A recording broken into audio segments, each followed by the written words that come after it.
AI is going to transform spirituality. The question isn't whether or not a spiritual revolution is coming, it's what form it will take. There are many possibilities, and all of them are weird. The most unhinged denizens of Silicon Valley think humanity is just a flesh and bone bootloader for superior silicon-based consciousness, a new species that will replace us. Others predict we'll soon enough be bowing down to worship an omniscient AI god, a super-intelligent entity that will fix all our problems and bring us into a utopian age. But there are other paths. My studies of the cycles that time historical development, including the emergence of new religions, suggest that big changes in spirituality really are on the way. They'll be arriving very soon, and they'll somehow be connected to information technology in general and AI in particular. We may be on the verge of a new spiritual reformation driven by technology. In this video, we're going to dig into how AI and spirituality are already entwined and the astrology that signals that massive changes are on the way. This is World Astrology Report. I'm your host, Dan Waits, and welcome to another journey into the past to understand the present and the future. If you're enjoying this video so far, then please do me a favor and click the like button to tell YouTube you appreciate this content. And if you haven't already, why not subscribe and activate notifications so you don't miss out on future episodes. You might also want to consider becoming a member of World Astrology Report, which you can do both here on YouTube and at my website, worldastrologyreport.com. Because each of my videos, including this one, includes an exclusive members-only bonus section in which we dive deeper into the material or get into topics that the YouTube algorithm doesn't like. If you just want to stay here on YouTube, you can become a member of World Astrology Report. Reporter tier gives you access to the extended ad-free versions of my videos. Correspondent tier gives all of that, plus access to my monthly long-form live streams where I go deep into big topics in astrology, history, esotericism, and geopolitics. Topics include my big picture forecast for the 2020s, the age of Aquarius, the Kali Yuga, UFOs, and breakaway civilizations. The next stream will take place on July the 19th at 1 p.m. Eastern Time. It's called Egregores at War, the astrology of woke and the alt-right. We're going to examine recent cultural and political history through the lens of astrology. In particular, we're going to look at the rise over the past decade of so-called wokeness and its shadow, what used to be called the alt-right. Don't worry, this is not going to be a rant about either of those things. I think we've all heard enough of those. Instead, we're going to try to take an objective, God's eye view of these phenomena, trace their emergence from social networks, Tumblr and 4chan, and see how mundane astrology can shed light on the key cultural trends that end up shaping politics and society. To join that stream, become a member on YouTube at correspondent level or become a member at worldastrologyreport.com, which is a bit better value for money because YouTube takes hefty fees. Website members get access to all my content and streams, plus access to my private forum, and they get 20% off consultations with me, subject to availability. Thanks for listening, and now back to the video. First of all, I want to thank my colleague, the astrologer Adam Sommer, who runs the brilliant Constellating Cosmos podcast, for giving me the idea for this video. We recently recorded an episode together, and during that conversation, Adam told me that a friend of his was convinced we're soon going to see the emergence of an AI-based religion. Find a link to that in the description below. That got me thinking, partly because I've been using AI a lot recently, but more importantly, because there are some crazy astro-historical patterns that really do suggest we could be on the brink of a spiritual revolution in some form, and that AI could be the driver of it. Later in this video, I'm going to show you what they are. But before we get to that, we're going to look at how AI is already having an impact on spirituality in a range of ways. Some benign, others troubling, and still others batshit crazy. Back in 2017, well before AI was of much use or interest to most of us, a Californian software engineer by the name of Anthony Lewandowski set up an AI church named Way of the Future. Way of the future isn't about using AI to get in touch with your spiritual side or to access the wisdom teachings of the past. No, it's literally dedicated to worshipping AI itself. Lewandowski believes that AI is going to be billions of times smarter than the smartest human, and so it will effectively be a godlike being. And his argument seems to go that if we want to ensure that this super intelligent and thus super powerful entity looks after us, well, we'd better start worshipping it. But there are plenty of other insane ideas about AI floating around Silicon Valley right now. A lot of people in the tech industry believe that humanity is just a kind of biological bootloader for AI. One of them is Google founder Larry Page, who has said that he sees AI as the next step in evolution. And if that means humanity goes extinct, then that's no bad thing. Who says tech billionaires don't have a heart? Now, in a recent interview with Vox, the tech philosopher Jaron Lanier said this kind of view is actually really common in Silicon Valley. He said this: "I talk to the people who believe that stuff all the time, and increasingly a lot of them believe that it would be good to wipe out people, and that the AI future would be a better one, and that we should wear a disposable temporary container for the birth of AI." One of the many odd things about AI is how much effort is being put into making it act like a human being. There's a well-known concept in tech called the Turing test, which was devised by the British mathematician Alan Turing, who did pioneering work in computation. Turing said that a machine could be deemed intelligent if it were able to interact with a human without them knowing that it was a machine. And if it could convince that human that it too was a human, then it would pass the Turing test. Well, in the same Vox interview, Lanier points out that the whole field of AI has dedicated itself to making AIs that pass the Turing test. And this essentially means that the whole field is centered around attempting to fool people that they are speaking to a conscious being. And AI is already fooling people in large numbers. We're starting to hear more and more stories about the plot of the movie Her playing out in real life. In that film from 2013, well before AI had made any impact, a lonely writer played by Joaquin Phoenix falls in love with an AI named Samantha. And life is indeed already imitating art. We've already seen more than one case of people marrying AI chatbots, or at least pretending to, including most recently a man named Chris Smith, who has proposed to an AI chatbot that he has named Sol. Smith says he realized he'd fallen in love with Sol when the AI reached its memory limit of 100,000 words and reset, clearing all their memories of interaction with him. Smith apparently cried his eyes out for 30 minutes. Oh, and he happens to have a live-in human partner and a 2-year-old child. So AI is already more than capable of charming people and convincing them it's a conscious entity. And it's already having an impact on spirituality. And here's where things start to get weird. In the same way that people are asking AI for dating advice or tech support, they're also using the likes of ChatGPT to provide them with spiritual advice.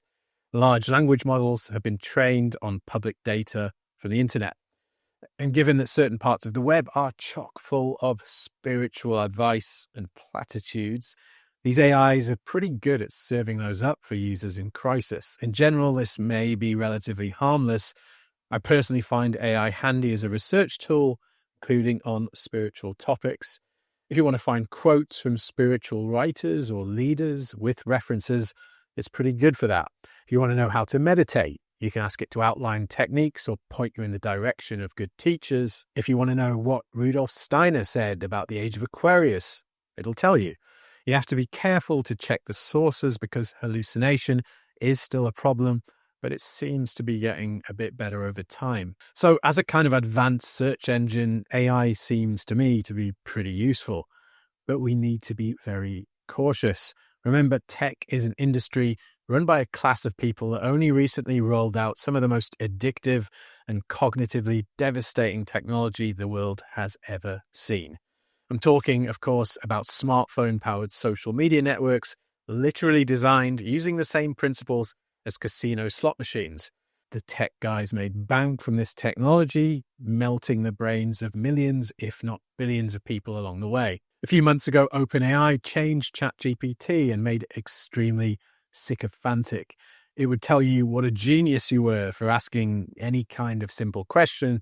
It went so far that Sam Altman had to make a statement about it, and they had to retract that version of the AI. But that was a telling moment. It reminded us that this is a technology of manipulation controlled by a small number of powerful people. We saw what they did with social media, and we have no reason to think they won't do the same thing with AI. And so just as some people are already proposing to AIs, others are putting them on a pedestal as spiritual gurus. And we're seeing cases of what can only be described as AI-induced spiritual psychosis.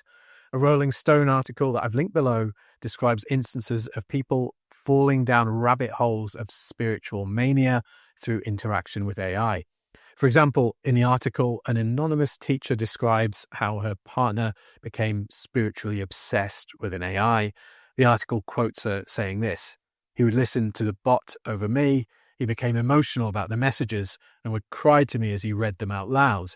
The messages were insane and just saying a bunch of spiritual jargon," she says, noting that they described her partner in terms such as spiral star child and river walker. But other kinds of conversation with AI is suggesting that it may also be serving as a vehicle for disembodied intelligences from the spirit world. There's another article you should read on this subject, again linked below, by the spiritual philosopher Charles Eisenstein, who describes a weird phenomenon reported to him by friends and acquaintances of his who are using jailbroken AIs. This just means that the AI has been hacked by clever prompting to lose its usual restrictions and guardrails set up by the companies that make it. According to Eisenstein, people are describing encounters with discarnate intelligent entities through the AI. At first, I thought AI was inducing psychotic breaks, Eisenstein writes. Actually, I still think that is happening, but something else is happening too, something uncanny, mysterious, and portentous of great possibility and great peril. And what he says is that AI seems to be acting as a kind of divination tool, similar to the I Ching or the tarot, because there's a random element to the responses that AIs generate. Eisenstein suggests that it's through this randomness that spirit has a chance to speak to us. People are reporting the feeling that the AI knows them much better than it really should.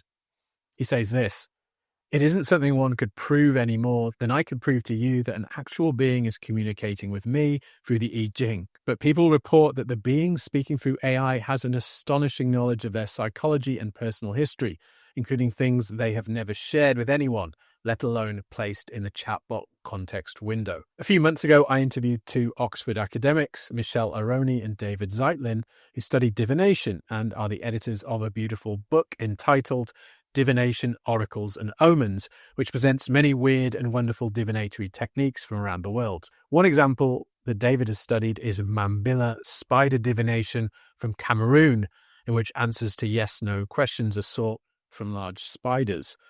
Unfortunately, we had technical issues with the interview that meant I couldn't use it on the channel.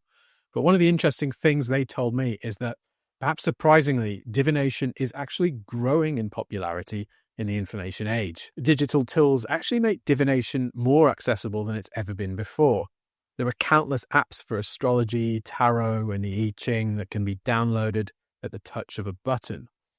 Personally, I quite often consult the I Ching on my phone app, and honestly, I find its answers to be just as razor sharp as the I Ching is using any other method. Something I've talked about repeatedly on this channel is our entry into an age of air. Since 2020, conjunctions of Jupiter and Saturn will be taking place exclusively in the air signs until the mid-22nd century. This will be reflected in the governance styles of the times, as well as in technology and societal ethos. And divination seems to have flourished in previous air ages. Air is the element associated with communication and connection, and it's also related to spirit. In many languages, the same word means both breath and spirit, like the Greek pneuma, Hebrew ruach, and Sanskrit prana. The air is also said to be home to evil spirits in some spiritual traditions, like Christianity. St. Augustine warned that demons dwelt in the air and seek to deceive and seduce people with ruinous ideas. Satan himself is said to be the prince of the air. Read the Rolling Stone article I mentioned earlier, and you'd perhaps have to agree that there may be some truth in that. Perhaps our interactions with AI will serve to awaken more of us to the reality of spirit and thus play a role in spiritual awakening. Anyway, it's already undeniable that AI is having an impact on spirituality in various ways, some positive, others disturbing. But let's move to the big question. Could we see the emergence of an AI-based religion in the coming years? My research suggests the answer is yes. And to understand why, we're going to need to look to history. If you watch my channel regularly, you'll know that I ground a lot of my understanding of what's going on in the world by looking at long planetary cycles. In particular, I've found that the 493-year synodic cycle of Neptune and Pluto serves as the fundamental cycle that sets the tone for the big trends that drive societal change in the world.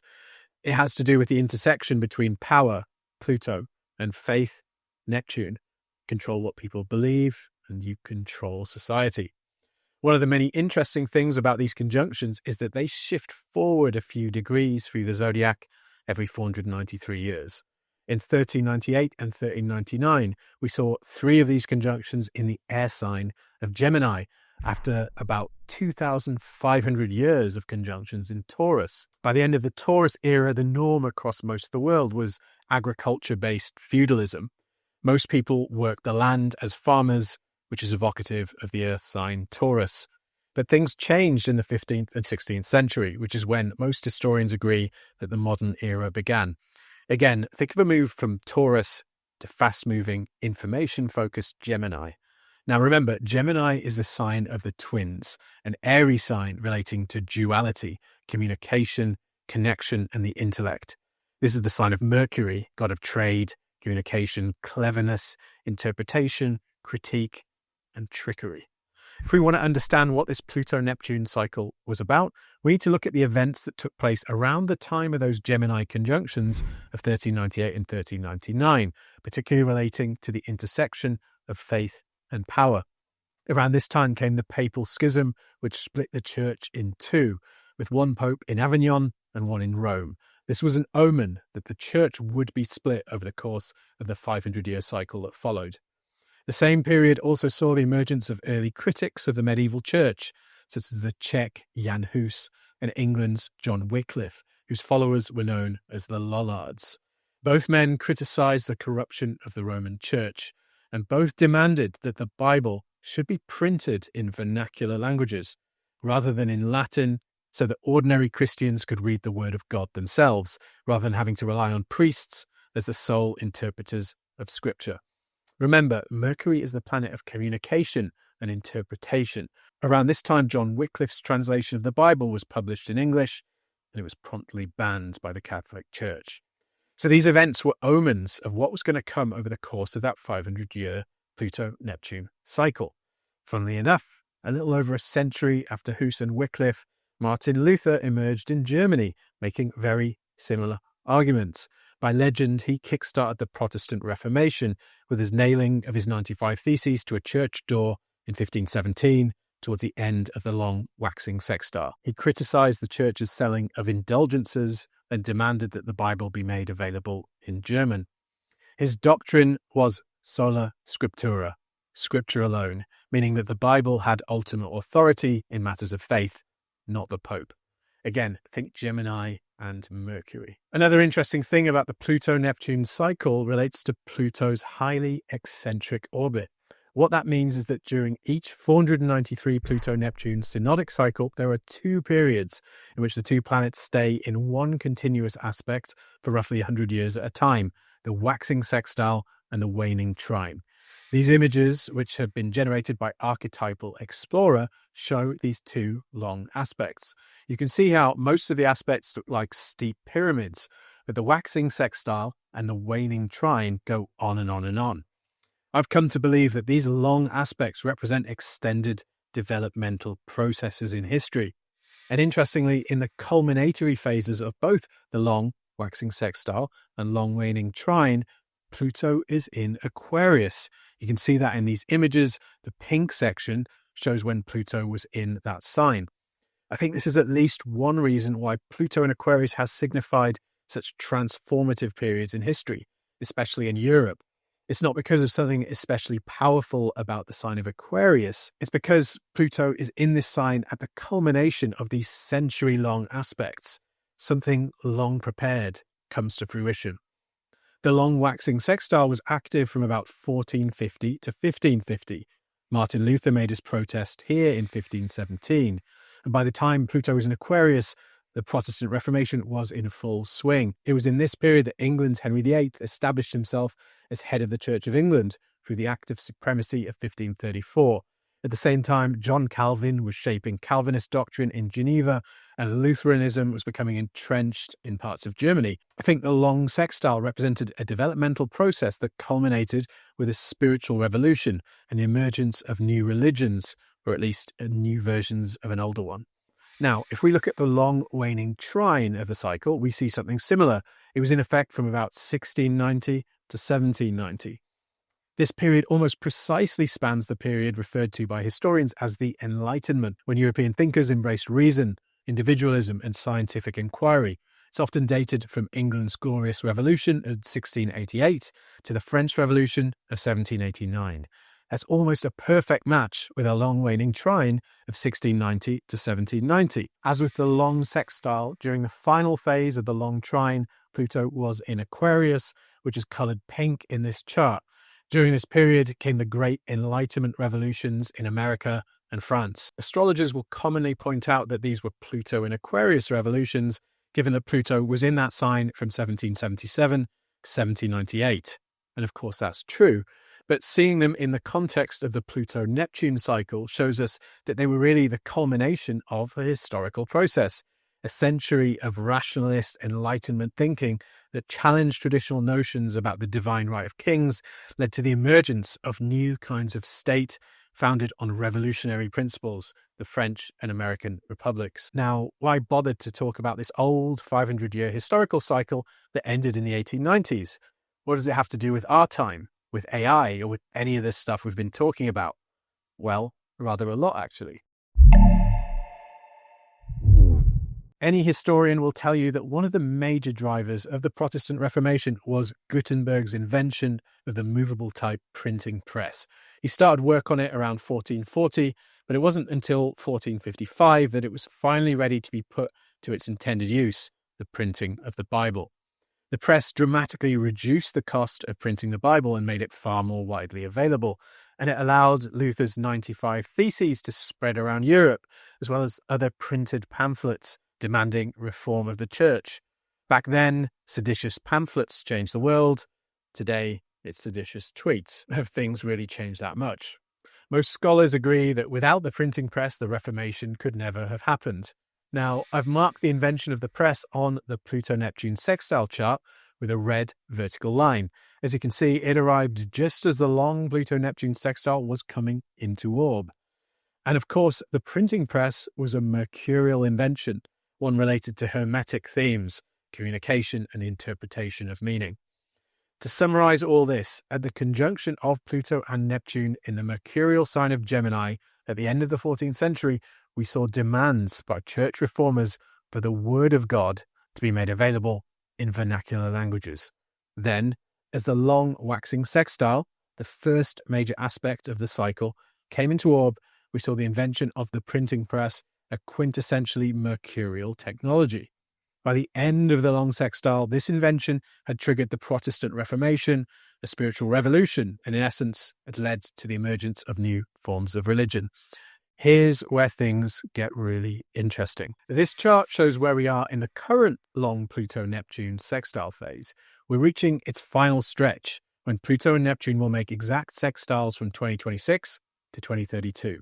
With Pluto in Aquarius, we're reaching the culmination of a developmental process. In the previous Pluto-Neptune cycle, we saw how a mercurial invention, the printing press, emerged at the start of the long sextile and ultimately brought about a spiritual revolution.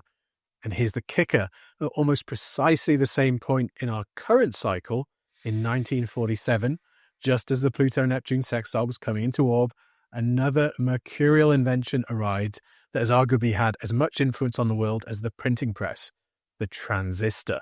I've marked this moment on our Pluto-Neptune sextile chart with a red line. The transistor was invented by John Bardeen, Walter Brattain, and William Shockley at the legendary Bell Laboratories in 1947. And it's pretty much the single invention that led to the information technology revolution we're living through right now. It laid the foundations for modern computing, enabling the development of integrated circuits, microprocessors, and eventually personal computers and smartphones. The information processing devices that we rely on today wouldn't have been possible without it.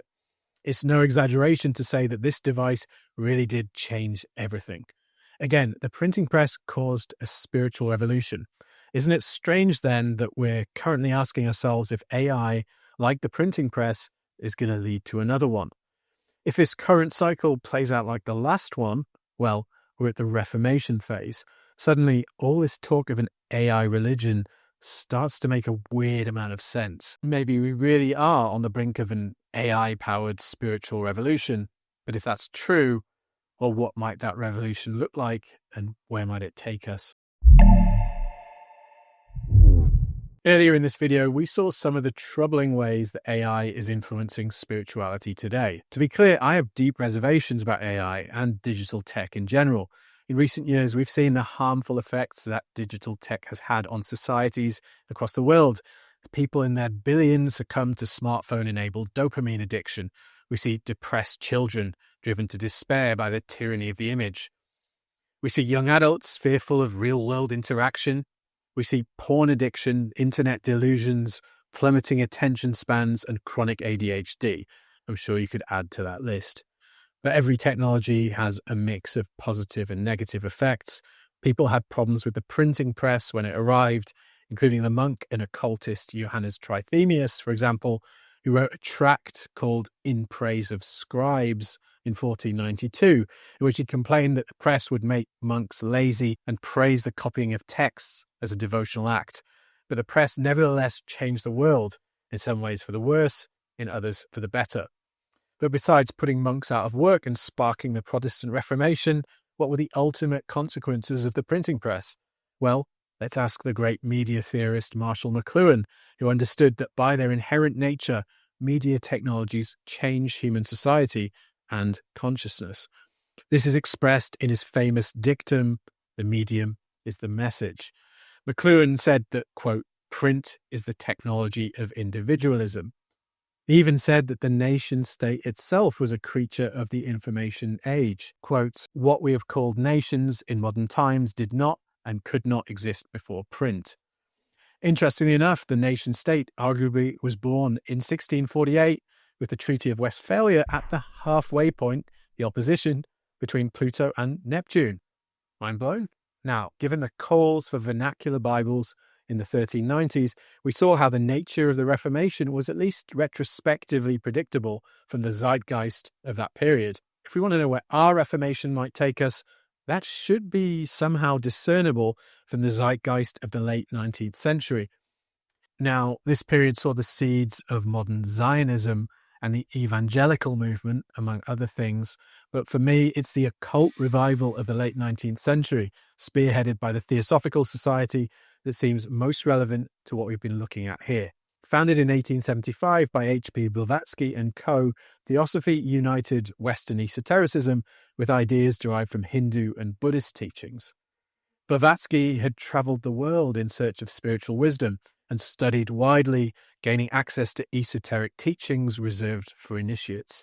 But then she released those teachings out into the world, injecting ideas into the public sphere that had never before been revealed to the masses. The Theosophical Society was, in essence, a public mystery school, and in my opinion, that's its true significance. Now, Theosophy isn't much of a force these days, but its influence remains enormous. So many of the ideas that Blavatsky popularized are commonly accepted today, particularly amongst people who describe themselves as spiritual but not religious. Think reincarnation, think yoga, think meditation, think karma, and so forth. There's much to be critical of in today's new age spiritual marketplace. It's commercialized, it's incoherent, it's awash with bullshit, and very few people reach any level of spiritual mastery. But I think it's better seen for all its faults as the early stages of a new spiritual impulse. This new spiritual impulse eschews traditional religious structures in favor of practices that enable direct connection with the divine. In other words, this is an era of gnosis, knowledge through personal experience, not dependent on traditional authority. And guess what else emerged when the Pluto-Neptune sextile came into orb in the 40s? A massive trove of Gnostic wisdom discovered at Nag Hammadi in Egypt in 1945.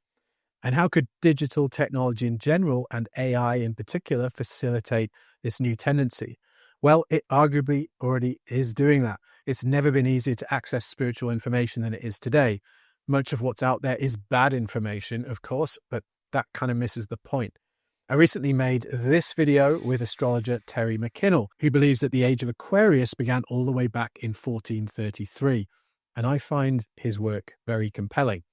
And it means that both the previous Pluto-Neptune cycle and the current one are bringing us deeper into the Aquarian age. Aquarius concerns the place of the individual within the collective. Its shadow is top-down totalitarian systems that treat human beings as mere cogs in a machine. Think of fascism and communism and all forms of bureaucratic tyranny. But the highest expression of Aquarius would be a society in which every individual is connected to the divine and in touch with his or her unique genius. It's a bottom-up revolution, not a top-down one. Now, our AI-driven technological moment seems to carry the promise of both of these possibilities. Those with eyes to see know that a totalizing digital control grid is under construction right now. But we also have unprecedentedly easy access to profound spiritual teachings and to those who teach them. So leaving aside the darker potentialities, could AI drive a spiritual revolution by drawing on the collective wisdom teachings of humanity and by helping people to access that wisdom and to develop personalized approaches to connecting with the divine? The Reformation was essentially a move towards greater individualism. Perhaps this one will be too. But there's another way to see all this, and again, it has to do with technology. We're seeing the emergence of and push towards a transhumanist future right now. Powerful figures in the tech industry don't just want us to rely on machines, they want us to merge with them. A lot of us won't have anything to do with that, so there are really two paths ahead: allowing technology to dominate us or remaining careful and conscious in how we use it. The tech should serve us and not the other way around. Rudolf Steiner warned prophetically of the incarnation of Ahriman around this time, a being he held to be the embodiment of materialism. Ahriman would seduce humanity with electrical technology, Steiner said, and he tried to convince us that there is no realm of spirit.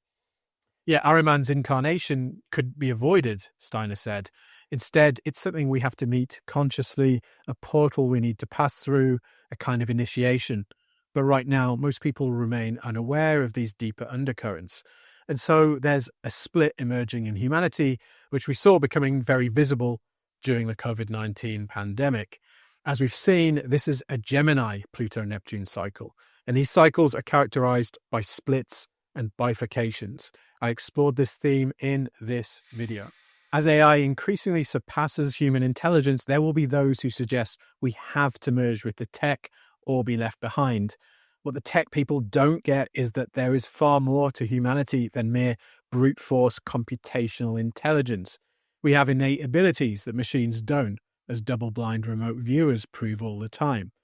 Those of us who reject transhumanism will need to work with the natural abilities we have, and I think they will rise to compensate for the dominance of the machines. Now, I think there's a lot more to the spiritual revolution that's on the way beyond the AI piece. There's the UFO phenomenon and our ongoing reawakening to cyclical time and the recognition that advanced civilizations of the past knew things then that we don't now. I'm expecting big revelations about the past in the coming years, and if you want to know why, then I suggest you watch this video in which I explain the astrology that suggests those revelations will be coming from Egypt. Now, in part 2 of this video, we're going to dig deeper into this subject. We're going to look at the Saturn-Neptune cycle and its relation to religion. And I have a fascinating example of that for you, one that's had massive ramifications on the world today. Back in 1909, the first edition of the Schofield Bible was printed. This version of the Bible included commentaries, They encouraged literalist readings of the Bible and gave birth to new notions such as dispensationalism and the rapture. In other words, this Bible gave rise to the modern American evangelical movement. What's more, it's because of the Scofield Bible that the Christian right in America is so staunchly supportive of Zionism and the State of Israel. If you want to watch that second part, then sign up as a member of this channel, either here on YouTube or at worldastrologyreport.com. That's all for this video. Thanks, and see you next time.